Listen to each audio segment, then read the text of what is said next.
Good morning and welcome to Tech Central Impact Series. We're very, very pleased to have Anna Collard back on the line with us today. Anna Collard is the Senior Vice President of Content Strategy and an evangelist at KnowBe4 Africa. Anna has also recently been recognized as IFSEC's Global Influencer in Security for 2022, amongst many other amazing accolades in the security space. Thank you, Anna, for joining us. Thanks, James. Great to be here. It's lovely to have you back because, as I said, we've had you on the show a couple of times before. The first episode that I recorded with you was fascinating. We was talking more about career opportunities and how to make a difference as corporates, especially in finding the required skills and the gap that's experienced in the cyberspace. Then more recently, we talked about mindfulness in cybersecurity, how to be a bit more focused in order for that focus to enhance your vigilance. And previously, we also talked about how to woo women into the cybersecurity and tech space, which was, three fascinating conversations.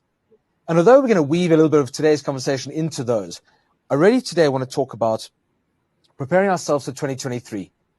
What are those predictions? What do corporates need to consider? What are some of the aspects around people centricity, vigilance, and really importantly, what might 2023 be in comparison to 2022? So, Anna, thanks so much for joining Tech Central. We're honored to have you on the line again, and I know our listeners are very much looking forward to hearing what you have to say. Thanks so much, James, and thanks everyone for taking the time.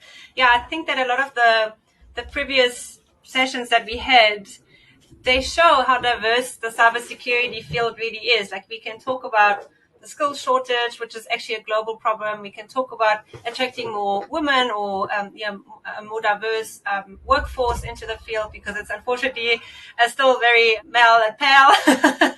We can talk about the people-centric side of it.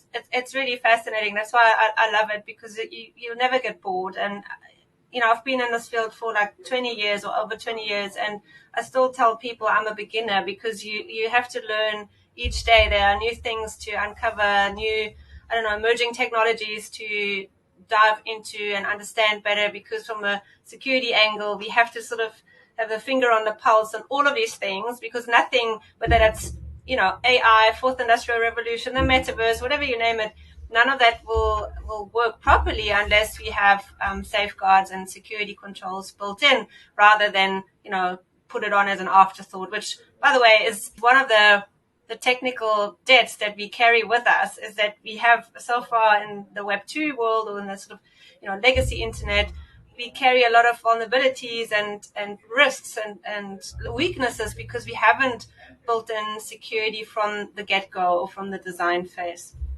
And unfortunately, that's sort of haunting us now when we look at, risks like supply chain, the interdependency, and the complexity of securing it all.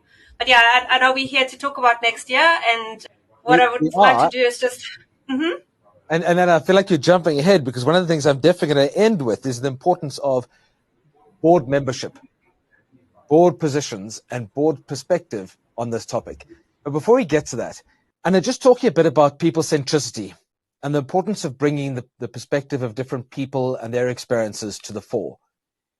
Please tell us a bit more about what you experienced more recently in Geneva at the World Economic Forum. I know cybersecurity was something you were there for, and that was the purpose of a lot of the conversation. What were some of the people-centric perspectives? Yeah, that meeting was really fascinating, apart from obviously meeting incredibly inspiring leaders in the field. What I found quite sort of affirming is that no matter where we are in the world, whether that's South Africa or the rest of the world, we all sort of seem to be fighting the same battles. We have the same challenges that we need to address. And a common theme across the forum was that we have to absolutely work more together. We have to collaborate as a public-private sector. We need to share more information and tackle the challenges such as, for example, the skills shortage, which is it really is a massive global challenge for anyone that manages a security team, or emerging technology for that matter, on how we can address that. The other themes that came up in terms of, particularly for next year or the next coming years, is emerging technologies such as quantum computing. In fact, a lot of people are worried about the very first capable quantum computer coming out next year that will be able to break current encryption. And it's the speed of the innovation is just happening so quickly that it's very difficult to keep up. And as security professionals, we have to prepare for those eventualities, or they're not just eventualities, they're realities. And so that was a common theme. The other thing that was discussed there, and there were representatives from the Ukraine. In fact, their cyber defense representative was there talking about the effect the cyber war has had on the Ukraine specifically, but there's also always spillover effects. So some of the examples used there were the use of malware technology such as ransomware, but in a destructive only manner. So instead of encrypting information for the purpose of negotiating ransom payments, a lot of these so-called wiper malware is being used purely to destroy the target's critical infrastructure, for example. And those types of attacks, as we've seen with NotPetya, for example, a couple of years ago, they sometimes spill out of the intended target, boundary, and then can have quite a sort of collateral damage effect. So that was spoken about. The other thing that was definitely raised, and it's something that I think particularly in emerging economies such as South Africa, we are very concerned about, is just the proliferation and the increase in ransomware and extortionists in general. I mean, we've seen it with Costa Rica, where a whole government was literally put on pause for a couple of weeks because they fell victim to the Conti ransomware as a service group. And in fact, just 2-3 weeks ago, there was another island nation, I think they're called Vanuatu. I don't know if I pronounced it correctly, but it's an island in the Pacific that also was hit by ransomware. We don't know, which group yet that was behind that, but it literally puts, like in Costa Rica, the government, they all rely on digital means, and they can't operate. So they can't pay salaries, they can't collect taxes, you can't pay out grants. And we had it in South Africa too, right? Last year, the Department of Justice was hit. Right. So the effect on an economy and even a society at large that comes with these ransomware attacks the impact is just so much higher than just, let's say, somebody's photos being taken hostage, which is how ransomware started a couple of years ago, is to target individuals and trying to extort money from them by encrypting their information. What we also see is that, sorry. No, you go ahead. Yeah, it's just on the whole ransomware or extortionist conversation is something that's quite concerning, is that, and we've seen this in reports from various sources, and at the forum they also confirmed it again, is that there is a shift away from the more traditional sort of financial services industry towards the manufacturing and critical infrastructure sector. So the extortionists realize that when they attack, let's say, a nation's electricity, station, or like we had in South Africa, like our ports authority, that obviously the leverage they have is so much bigger, even because it has this more sort of socioeconomic impact.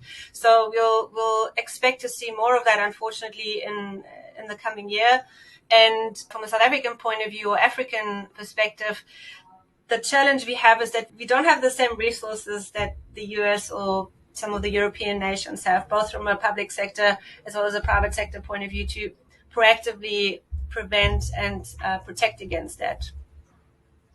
You've clearly identified that there's a lot of skills gap in what would be required in order to facilitate and prepare and anticipate some of the hacks that are happening in the world at the moment. And we're looking at historical trends. You've just been at the forum where you've spoken about current trends. What are some of the concerns that we might be anticipating, especially going into December, January, starting the new year, hitting 2023? What are some of those trends we're likely to expect in 2023? Yeah, so the first one being that the extortionists or the ransomware actors are not going anywhere. They'll be very active, particularly actually during this time of the year. Something to be aware of is that whether that's a ransomware attack or any other scam or cyber attack, they very often start with, as the initial attack vector, with a social engineering attack, meaning they will try and trick a person to click on a phishing email, for example. So those are rife, particularly during this time of year where people may be a little bit distracted. They expect parcels to be delivered.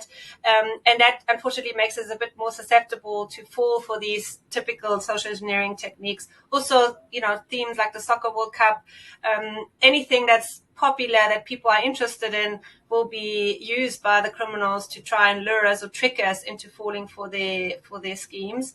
And again, it brings me. I can just say I read about 3 specifics that happen often at this time of year, and you're talking about Soccer World Cup. Another one is the fact that people are sharing digital gift cards, e-cards. Mm-hmm, exactly. Charities are susceptible, but people are also offering to support and give to charities. And the third is that people are often engaging and receiving payments and sending payments through crypto. And I think those are 3 topics that came right to the surface in terms of social engineering you talk about. Exactly. In fact, you mentioned the crypto space. That is absolutely rife with scams, and something that's been happening in the, let's call it the crypto scam space, is that they combine the techniques with the romance scammers. So you might find someone online, you start like an online relationship, and then that person, once he or she gained your trust, will try to convince you into investing in that particular crypto, whatever scam it might be. That's been quite prolific amongst the younger generation. Like we often think about romance scams. This is only just something that old ladies fall for. Not at all. It really is like a targeted sort of the trend at the moment to try and lure people into investing into fake, for example, NFT projects or so-called rug pull projects, like fake crypto investments, by gaining their trust through romantic relationships. So it's quite interesting how the different channels, let's call them that, or vectors, sometimes it's called multi-channel attacks actually, where the adversaries use multiple channels to try and get their results. And the assumption is it might only be via your email, but the social engineering, it approaches you through social media, it approaches you via your mobile phone and other formats. And I think we're all, especially corporates, are using and going more towards the cloud. And that brings a whole series of other risks and exposures. So too does the prolific use of bring your own device to the workplace. And all of these different challenges and avenues expose organizations, and the research shows, to so many different vectors that are exposed and access points. Yeah, so you mentioned social engineering via the phone, and that's exactly what we've seen more of, is that because of COVID and obviously people working more from home or the use of cloud, one of the additional security layers that organizations have rolled out, which is a good thing, is multi-factor authentication. So that's that second additional vector to username and password, like a one-time password app, for example, on your phone. Sometimes they still use SMSs. Anyway, so because the organizations have added that additional layer, the social engineers or the attackers have to use different mechanisms to steal somebody's credentials. So what they've been starting to do is to use very targeted phone-based or so-called phishing attacks, where they call the users and trying to trick them into handing over their one-time password over the phone. In fact, I had a case with a friend of mine where she received a phone call with perfect local accent that pretended to be from the IT department and doing some security update and tricking her into handing over that one-time password over the phone. So we see a lot more of these type of attacks against your authentication infrastructure. And what we're suggesting there is really to invest into a phishing-resistant multi-factor authentication solution. A lot of the sort of legacy solutions are not phishing resistant.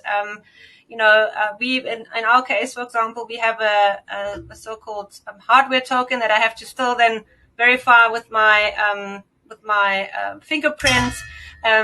So, we just have to add, it's like a cat and mouse thing. So we add one layer and then they try and break it through, again, attacking the human through phishing attacks, social engineering attacks. So we have to add another layer to make that even more difficult to do so. And that's one of the big trends for next year, is to prevent or protect against that MFA or multi-factor authentication circumvening attacks.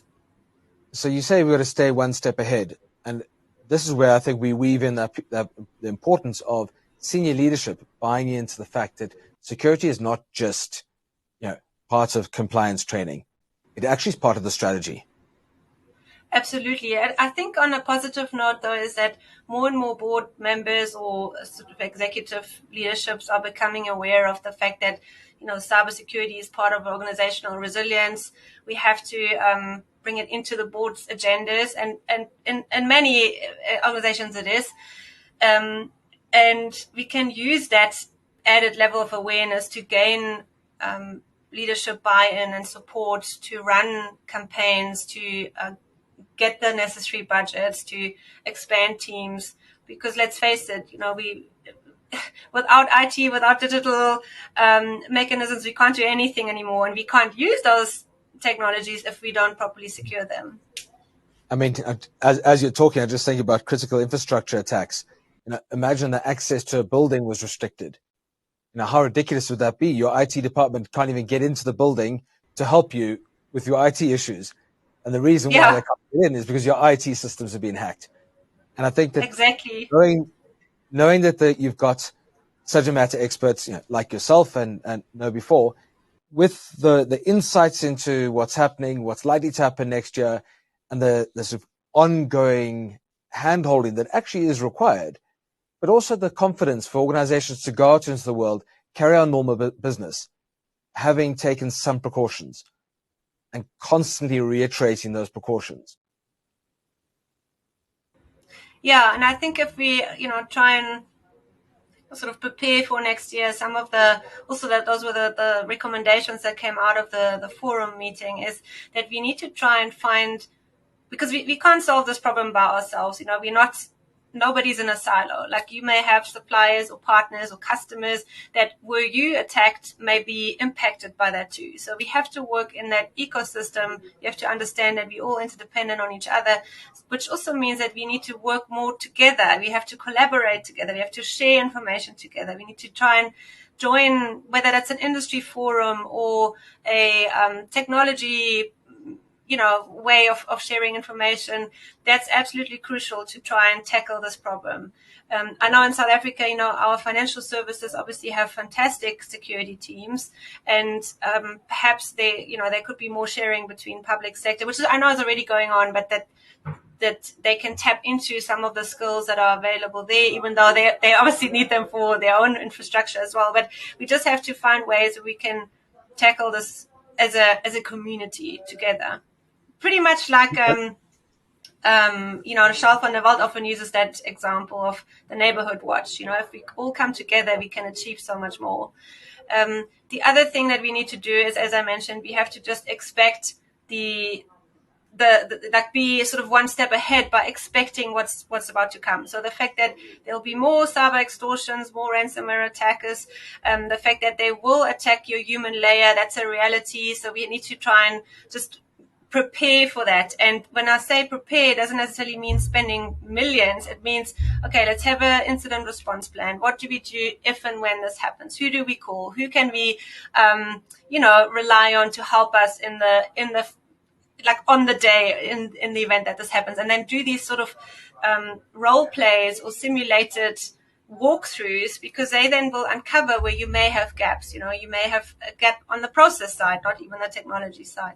The third one I would say is definitely the sort of the human layer, like continuous awareness training, both at your top levels, management, as well as all the sort of different user levels and the technology side, to keep abreast of what is the latest scams, how do they operate. Like, for example, this voice phishing attack that I mentioned, where they try and lure you to get your like your one-time password. So we need to tell people about that.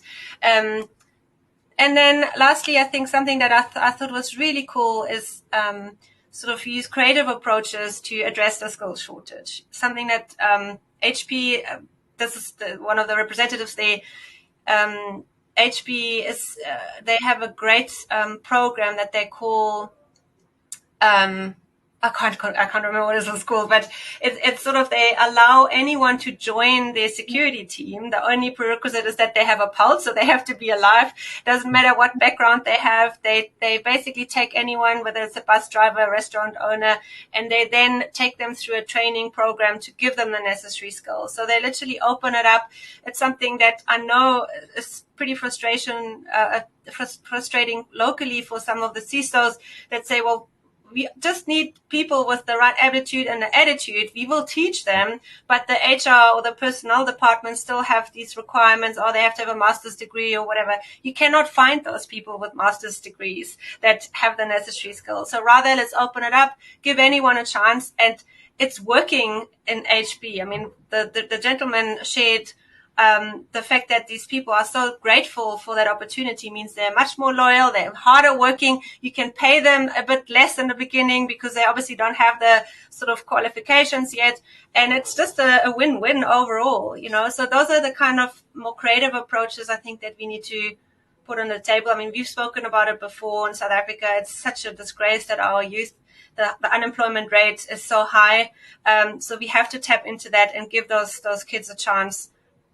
We complain about skill shortages. Well, let's educate them and fix that problem, you know. So that's, I guess that's sort of the summary, is to collaborate, to share information, to expect that the ransomware attacks are not going to go anywhere, and prepare for that. The way you can prepare for it, like for any security scenario, is defense in depth. There's not one silver bullet. You just have to do the basics right, and then the creative approaches to address the skill shortage.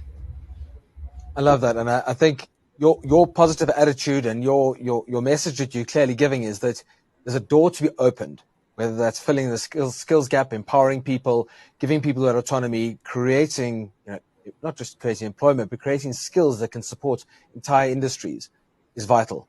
But so too is it important to close a door somewhere else and make sure that we understand what doors we're closing, why we're closing them, and how securely closed they need to be. And I say that because the point you've made there, especially around collaboration, is that we do need to live in a more trusting world. And I started talking about human centricity, recognizing that you may be a competitor in the industry. It would be more embarrassing if you didn't share your experiences with your industry peers, and they too fell foul of an incident or a hack that then left you both, or rendered you both useless. And it isn't so much a case of saying, I'm flailing or I've drowned.